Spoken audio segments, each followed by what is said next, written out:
деструктивті діни ағымда тамыр жоқ, барлық ұлттық ерекшеліктердің қас жауы. Салафизм идеологиясы бөліну, адам арасында іріткі салу дегендей, сосын ауызбіршілікті бұзу, қан төгіс әкелу дегендей, кісі өлтіру тағы.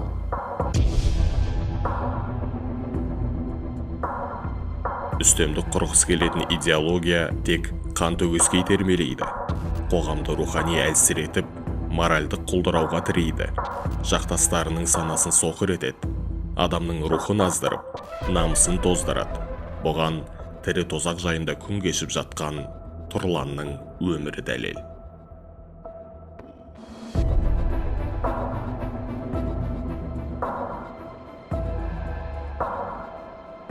Адамның өмірі армандардың тізбегі іспеттес. Діттегенге жеткенде алдынан бақыт күтіп тұрғандай көрінеді. Тәкаппар тобырға ілескен Тұрлан үшін соңғы нүкте нәпсі құмар бүлікшілердің ордасы болды.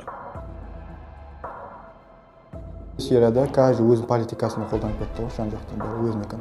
Біреудікі мақсаттары нефтаны точкалар болса, ақшасын жасау ол, біреулердікі білмеймін, трофеялар жинау болды ма, бана әртүрлі группалар каждый өзінің политикасын қолданып кетті. Кафір, не кафір деп бөлу бір-бірін.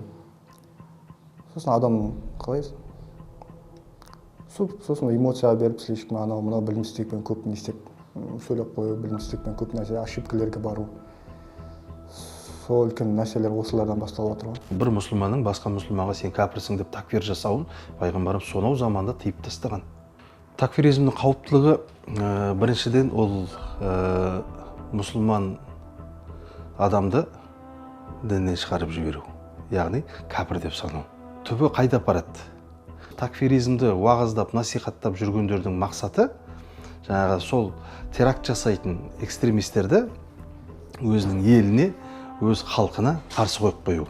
Пайғамбарымыз көп хадистерінде айтып кеткен, бір мұсылман басқа мұсылман қол көтермесін, ауыр сөз айтпасын деп мысалы. Ал енді оның байлаулы тұрған қолын шешіп беру үшін мысалы не істеу керек? Ол мұсылманды оған кәпір көрсету керек. Яғни терроризмге жол ашылатын жолдардың бірі осы такфиризм арқылы. Радикалды ұйымдарда топырақ жоқ, мәдениет жоқ, бағдар жоқ. Тек жалған ұрандарының жаңғырығы қатты.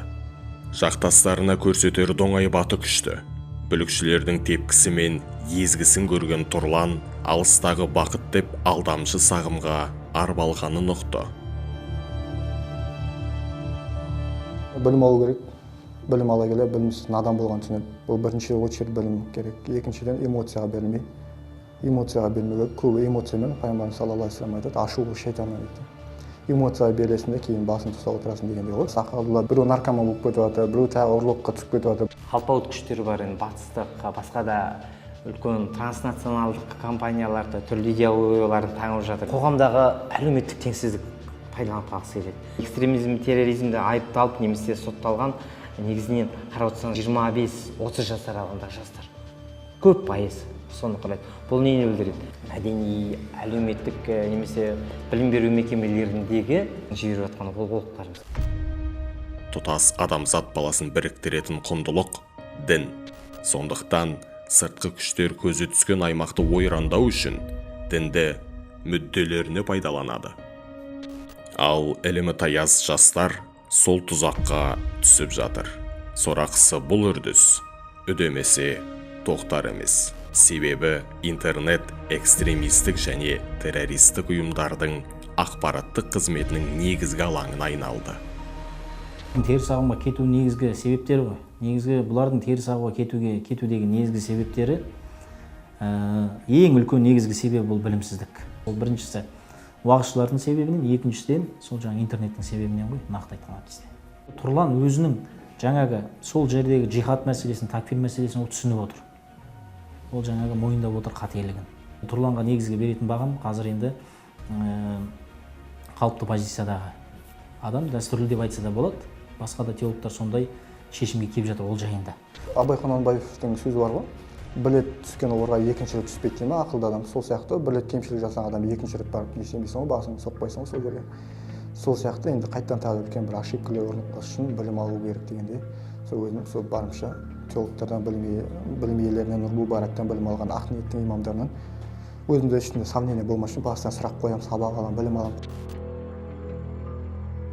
Тұрланның абақтыдағы өмірі күңіренген күздей.